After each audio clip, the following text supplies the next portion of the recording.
اعوذ باللہ من الشیطان الرجیم، بسم اللہ الرحمن الرحیم۔ السلام علیکم۔ آج آپ کا میزبان ڈاکٹر کاشف بشیر آپ کی خدمت میں تفہیم القرآن سیریز کی قسط نمبر 50 کے ساتھ حاضر خدمت ہے، جس میں ہم سورہ آل عمران کی آیت نمبر 118 سے آغاز کر رہے ہیں۔ اس شکر کے ساتھ کہ اللہ تعالیٰ نے بنی نوع انسان کے لیے اور جتنی بھی مخلوقات پیدا کی ہیں ان کے لیے جتنی نعمتیں ازل سے لے کر ابد تک اور جنت میں جتنی نعمتیں عطا فرمائی ہیں، اس کا لاکھ لاکھ شکر ہے۔ اللہ تعالیٰ ہمیں بڑھ چڑھ کر اللہ تعالیٰ کا شکر ادا کرنے کی توفیق عطا فرمائے، کیونکہ ہم جتنا شکر ادا کریں بہت بہت کم ہے۔ ہم اس کی نعمتوں کا ایک نعمت کا بھی حق ادا نہیں کر سکتے، شکر ادا کرنے کا بھی حق ادا نہیں کر سکتے۔ اسی دعا کے ساتھ آغاز کرتے ہیں۔ بسم اللہ الرحمن الرحیم۔ یا ایہا الذین آمنوا لا تتخذوا بطانة من دونکم لا یالونکم خبالا ودوا ما عنتم قد بدت البغضاء من افواہہم وما تخفی صدورہم اکبر قد بینا لکم الآیات ان کنتم تعقلون۔ ترجمہ: اے لوگو جو ایمان لائے ہو، اپنی جماعت کے لوگوں کے سوا دوسروں کو اپنا رازدار نہ بناؤ۔ وہ تمہاری خرابی کے کسی موقع سے فائدہ اٹھانے میں نہیں چوکتے۔ تمہیں جس چیز سے نقصان پہنچے وہی ان کو محبوب ہے۔ ان کے دل کا بغض ان کے منہ سے نکلا پڑتا ہے، اور جو کچھ وہ اپنے سینوں میں چھپائے ہوئے ہیں وہ اس سے شدید تر ہے۔ ہم نے تمہیں صاف صاف ہدایات دے دی ہیں، اگر تم عقل رکھتے ہو تو ان سے تعلق رکھنے میں احتیاط برتو گے۔ اس کی تفسیر میں آیا کہ مدینے کے اطراف میں جو یہودی آباد تھے ان کے ساتھ اوس اور خزرج کے لوگوں کی قدیم زمانے سے دوستی چلی آتی تھی۔ انفرادی طور پر بھی ان قبیلوں کے افراد ان کے افراد سے دوستانہ تعلقات رکھتے تھے، اور قبائلی حیثیت سے بھی یہ اور وہ ایک دوسرے کے ہمسائے اور حلیف تھے۔ جب اوس اور خزرج کے قبیلے مسلمان ہو گئے تو اس کے بعد بھی وہ یہودیوں کے ساتھ وہی پرانے تعلقات نبھاتے رہے، اور ان کے افراد اپنے سابق یہودی دوستوں سے اسی محبت و خلوص کے ساتھ ملتے رہے۔ لیکن یہودیوں کو نبی عربی صلی اللہ علیہ وآلہ وسلم اور آپ کے مشن سے جو عداوت ہو گئی تھی، اس کی بنا پر وہ کسی ایسے شخص سے مخلصانہ محبت رکھنے کے لیے تیار نہ تھے جو اس نئی تحریک میں شامل ہو گیا ہو۔ انہوں نے انصار کے ساتھ ظاہر میں تو وہی تعلقات رکھے جو پہلے سے چلے آتے تھے، مگر دل میں وہ اب ان کے سخت دشمن ہو چکے تھے، اور اس ظاہری دوستی سے ناجائز فائدہ اٹھا کر ہر وقت اس کوشش میں لگے رہتے تھے کہ کسی طرح مسلمانوں کی جماعت میں اندرونی فتنہ و فساد برپا کر دیں اور ان کے جماعتی راز معلوم کر کے ان کے دشمنوں تک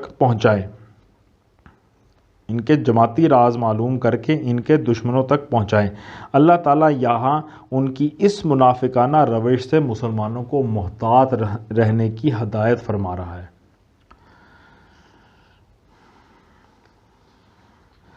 ہا انتم اولائی تحبونہم ولا یحبونکم وتؤمنون بالکتاب کلہ وَإِذَا لَقُوكُمْ قَالُوا آمَنَّا وَإِذَا خَلَوْا عَضُّوا عَلَيْكُمُ الْأَنَامِلَ مِنَ الْغَيْظِ قُلْ مُوتُوا بِغَيْظِكُمْ إِنَّ اللَّهَ عَلِيمٌ بِذَاتِ الصُّدُورِ۔ ترجمہ: تم ان سے محبت رکھتے ہو مگر وہ تم سے محبت نہیں رکھتے، حالانکہ تم تمام کتب آسمانی کو مانتے ہو۔ جب وہ تم سے ملتے ہیں تو کہتے ہیں کہ ہم نے بھی تمہارے رسول اور تمہاری کتاب کو مان لیا ہے، مگر جب جدا ہوتے ہیں تو تمہارے خلاف ان کا غیظ و غضب کا یہ حال ہوتا ہے کہ اپنی انگلیاں چبانے لگتے ہیں۔ ان سے کہہ دو کہ اپنے غصے میں آپ جل مرو، اللہ دلوں کے چھپے ہوئے راز تک جانتا ہے۔ تفسیر میں آیا کہ یعنی یہ عجیب ماجرا ہے کہ شکایت بجائے اس کے کہ تمہیں ان سے ہوتی ان کو تم سے ہے۔ تم تو قرآن کے ساتھ تورات کو بھی مانتے ہو، اس لیے ان کو تم سے شکایت ہونے کی کوئی معقول وجہ نہیں ہو سکتی۔ البتہ شکایت اگر ہو سکتی تھی تو تمہیں ان سے ہو سکتی تھی، کیونکہ وہ قرآن کو نہیں مانتے۔ ان تمسسکم حسنۃ تسوہم وَإِن تُصِبْكُمْ سَيِّئَةٌ يَفْرَحُوا بِهَا وَإِن تَصْبِرُوا وَتَتَّقُوا لَا يَضُرُّكُمْ كَيْدُهُمْ شَيْئًا إِنَّ اللَّهَ بِمَا يَعْمَلُونَ مُحِيطٌ۔ ترجمہ: تمہارا بھلا ہوتا ہے تو ان کو برا معلوم ہوتا ہے، اور تم پر کوئی مصیبت آتی ہے تو یہ خوش ہوتے ہیں، مگر ان کی کوئی تدبیر تمہارے خلاف کارگر نہیں ہو سکتی، بشرطے کہ تم صبر سے کام لو اور اللہ سے ڈر کر کام کرتے رہو۔ جو کچھ یہ کر رہے ہیں اللہ اس پر حاوی ہے۔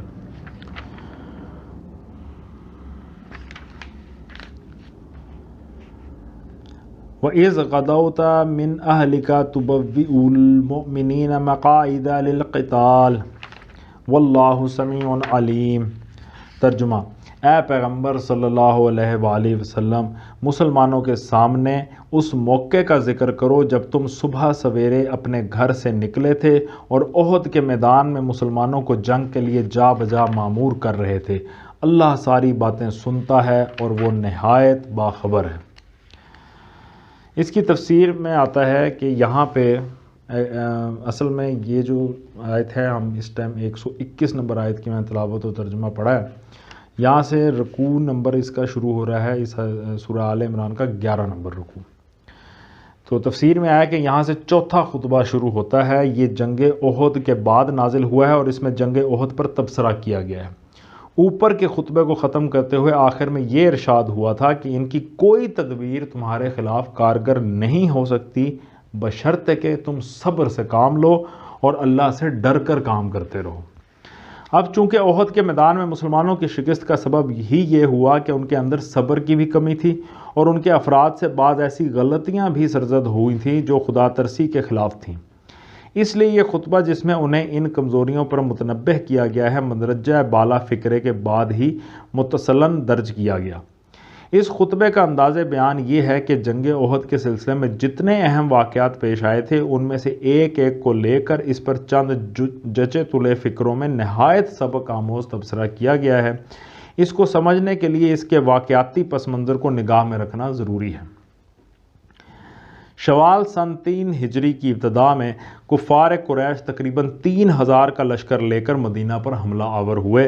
تعداد کی کثرت کے علاوہ ان کے پاس ساز و سامان بھی مسلمانوں کی بنسبت بہت زیادہ تھا، اور پھر وہ جنگ بدر کے انتقام کا شدید جوش بھی رکھتے تھے۔ نبی صلی اللہ علیہ وآلہ وسلم اور تجربہ کار صحابہ کی رائے یہ تھی کہ مدینہ میں محصور ہو کر مدافعت کی جائے، مگر چند نوجوانوں نے جو شہادت کے شوق سے بیتاب تھے اور جنہیں بدر کی جنگ میں شریک ہونے کا موقع نہ ملا تھا، باہر نکل کر لڑنے پر اصرار کیا۔ آخر کار ان کے اصرار سے مجبور ہو کر نبی صلی اللہ علیہ وآلہ وسلم نے باہر نکلنے کا ہی فیصلہ فرما لیا۔ 1000 آدمی آپ کے ساتھ نکلے، مگر مقام شوط پر پہنچ کر عبداللہ بن ابی اپنے 300 ساتھیوں کو لے کر الگ ہو گیا۔ عین وقت پر اس کی اس حرکت سے مسلمانوں کے لشکر میں اچھا خاصا اضطراب پھیل گیا، حتیٰ کہ بنو سلمہ اور بنو حارثہ کے لوگ تو ایسے دل شکستہ ہوئے کہ انہوں نے بھی پلٹ جانے کا ارادہ کر لیا تھا، مگر پھر اولو العزم صحابہ کی کوششوں سے یہ اضطراب رفع ہو گیا۔ ان باقی ماندہ 700 آدمیوں کے ساتھ نبی صلی اللہ علیہ وآلہ وسلم آگے بڑھے اور احد کی پہاڑی کے دامن میں مدینہ سے تقریباً 4 میل کے فاصلے پر اپنی فوج کو اس طرح صف آرا کیا کہ پہاڑ پشت پر تھا اور قریش کا لشکر سامنے۔ پہلو میں صرف ایک درہ ایسا تھا جس سے اچانک حملے کا خطرہ ہو سکتا تھا۔ درہ آپ کو معلوم ہے کہ گزرگاہ کہتے ہیں، پہاڑ کے بیچ میں ایک گزرگاہ تھی، وہاں سے ڈر تھا کہ دوبارہ حملہ کوئی بھی چکر کاٹ کے پیچھے سے آ کے حملہ کر سکتا تھا۔ تو وہاں آپ نے عبداللہ بن جبیر کے زیر قیادت 50 تیر انداز بٹھا دیا اور ان کو تاکید کر دی کہ کسی کو ہمارے قریب نہ پھٹکنے دینا، کسی حال میں یہاں سے نہ ہٹنا۔ اگر تم دیکھو کہ ہماری بوٹیاں پرندے نوچے لیے جاتے ہیں تب بھی تم اس جگہ سے نہ ہلنا۔ اتنی سخت تاکید نبی صلی اللہ علیہ وسلم کی طرف سے کی گئی۔ اس کے بعد جنگ شروع ہوئی۔ ابتداءً مسلمانوں کا پلہ بھاری رہا، یہاں تک کہ مقابل کی فوج میں ابتری پھیل گئی، لیکن اس ابتدائی کامیابی کو کامل فتح کی حد تک پہنچانے کے بجائے مسلمان مال غنیمت کی طمع سے مغلوب ہو گئے اور انہوں نے دشمن کے لشکر کو لوٹنا شروع کر دیا۔ ادھر جن تیر اندازوں کو نبی صلی اللہ علیہ وآلہ وسلم نے عقب کی حفاظت کے لیے بٹھایا تھا، انہوں نے جب دیکھا کہ دشمن بھاگ نکلا ہے اور غنیمت لٹ رہی ہے تو وہ بھی اپنی جگہ چھوڑ کر غنیمت کی طرف لپکے۔ حضرت عبداللہ بن جبیر رضی اللہ تعالیٰ عنہ نے ان کو نبی صلی اللہ علیہ وسلم کا تاکیدی حکم یاد دلایا اور بتھیرا روکا، مگر چند آدمیوں کے سوا کوئی نہ ٹھہرا۔ اس موقع سے خالد بن ولید نے جو اس وقت لشکر کفار کے رسالہ کی کمان کر رہے تھے بر وقت فائدہ اٹھایا اور پہاڑی کا چکر کاٹ کر پہلو کے درہ سے حملہ کر دیا۔ عبداللہ بن جبیر نے جن کے ساتھ صرف چند ہی آدمی رہ گئے تھے اس حملے کو روکنا چاہا مگر مدافعت نہ کر سکے اور یہ سیلاب یکا یک مسلمانوں پر ٹوٹ پڑا۔ دوسری طرف جو دشمن بھاگ گئے تھے وہ بھی پلٹ کر حملہ آور ہو گئے۔ اس طرح لڑائی کا پانسا ایک دم پلٹ گیا اور مسلمان اس غیر متوقع صورتحال سے اس قدر سراسیمہ ہوئے کہ ان کا ایک بڑا حصہ پراگندہ ہو کر بھاگ نکلا۔ تاہم چند بہادر سپاہی ابھی تک میدان میں ڈٹے ہوئے تھے۔ اتنے میں کہیں سے یہ افواہ اڑ گئی کہ نبی صلی اللہ علیہ وآلہ وسلم شہید ہو گئے۔ اس خبر نے صحابہ کے رہے سہے ہوش و حواس بھی گم کر دیے اور باقی ماندہ لوگ بھی ہمت ہار کر بیٹھ گئے۔ اس وقت نبی صلی اللہ علیہ وآلہ وسلم کے گرد و پیش صرف 10-12 جانثار رہ گئے تھے اور آپ صلی اللہ علیہ وآلہ وسلم خود زخمی ہو چکے تھے۔ شکست کی تکمیل میں کوئی کسر باقی نہ رہی تھی، لیکن عین وقت پر صحابہ کو معلوم ہو گیا کہ حضرت صلی اللہ علیہ وآلہ وسلم زندہ ہیں، چنانچہ وہ ہر طرف سے سمٹ کر پھر آپ کے گرد جمع ہو گئے اور آپ کو بسلامت پہاڑی کی طرف لے گئے۔ اس موقع پر یہ ایک معمہ ہے جو حل نہیں ہو سکا۔ وہ کیا چیز تھی جس نے کفار مکہ کو خود بخود واپس پھیر دیا؟ مسلمان اس قدر پراگندہ ہو چکے تھے کہ ان کا پھر مجتمع ہو کر باقاعدہ جنگ کرنا مشکل تھا۔ اگر کفار اپنی فتح کو کمال تک پہنچانے پر اصرار کرتے تو ان کی کامیابی بعید نہ تھی، مگر نامعلوم کس طرح وہ آپ ہی آپ میدان چھوڑ کر واپس چلے گئے۔ اذ ہمت طائفتان منکم ان تفشلا واللہ ولیہما وعلی اللہ فلیتوکل المؤمنون۔ ترجمہ: یاد کرو جب تم میں سے 2 گروہ بزدلی دکھانے پر آمادہ ہو گئے تھے، حالانکہ اللہ ان کی مدد پر موجود تھا اور مومنوں کو اللہ ہی پر بھروسہ رکھنا چاہیے۔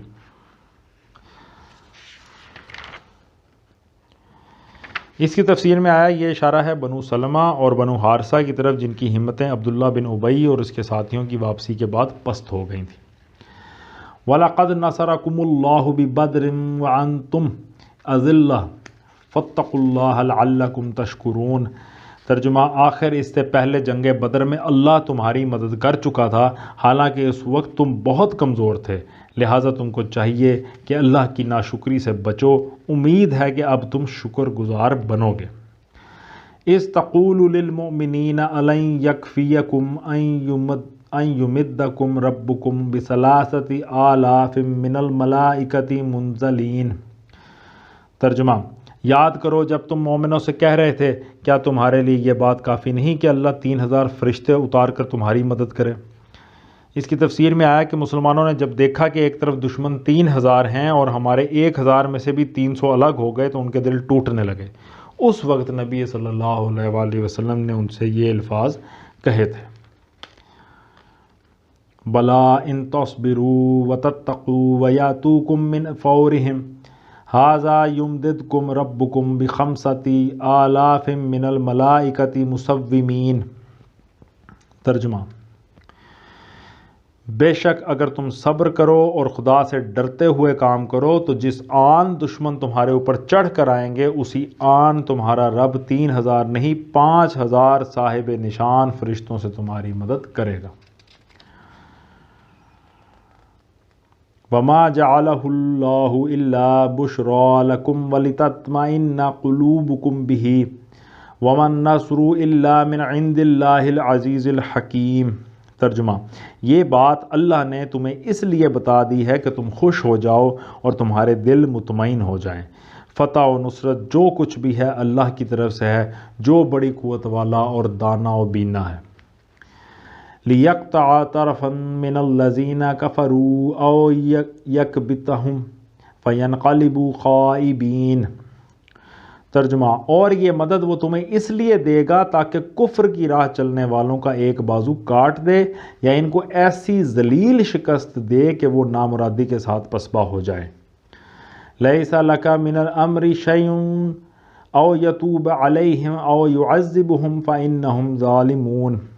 ترجمہ، اے پیغمبر صلی اللہ علیہ وآلہ وسلم، فیصلے کے اختیارات میں تمہارا کوئی حصہ نہیں، اللہ کو اختیار ہے، چاہے انہیں معاف کرے چاہے سزا دے، کیونکہ وہ ظالم ہیں۔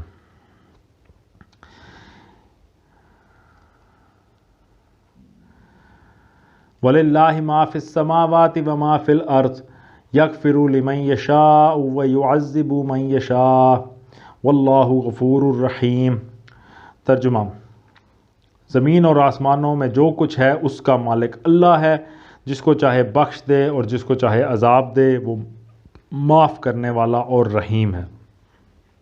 اس کی تفسیر میں آیا کہ نبی صلی اللہ علیہ وآلہ وسلم جب زخمی ہوئے تو آپ کے منہ سے کفار کے حق میں بد دعا نکل گئی اور آپ نے فرمایا کہ وہ قوم کیسے فلاح پا سکتی ہے جو اپنے نبی کو زخمی کرے۔ یہ آیات اسی کے جواب میں ارشاد ہوئی ہیں۔ صدق اللہ العلی العظیم۔ الحمدللہ، اللہ کا لاکھ لاکھ شکر ہے کہ آج ہم نے سورہ آل عمران کی آیت نمبر 129 تک کا ترجمہ اور تفسیر پر غور کرنے کی کوشش کی ہے۔ اللہ تعالیٰ ہماری اس کوشش کو قبول کرے اور ہماری ذہنوں کو کھولے، ہمیں ان چیزوں سے سبق حاصل کرنے کی توفیق عطا فرمائے، کیونکہ یہ واحد کتاب ہے جو ازل سے لے کے ابد تک تا قیامت ہر انسان کے لیے ویلڈ ہے، ہر انسان پہ صادق آتی ہے، ہر انسان کو ہدایت کا رستہ دیتی ہے۔ تو اللہ تعالیٰ سے بہت دعا ہے کہ ہم بڑے کمزور ہیں، بہت نالائق ہیں، بہت ہی برا حال ہے ہمارا۔ اللہ تعالیٰ ہم پہ اپنی خاص مہربانی کرے اور ہمیں ان چیزوں کو سمجھنے، ان تعلیمات پہ عمل کرنے کی توفیق عطا فرمائے۔ اسی دعا کے ساتھ آپ لوگوں سے اجازت چاہیں گے۔ آپ لوگوں کا بہت بہت شکریہ، اپنا بہت خیال رکھیں، اللہ حافظ۔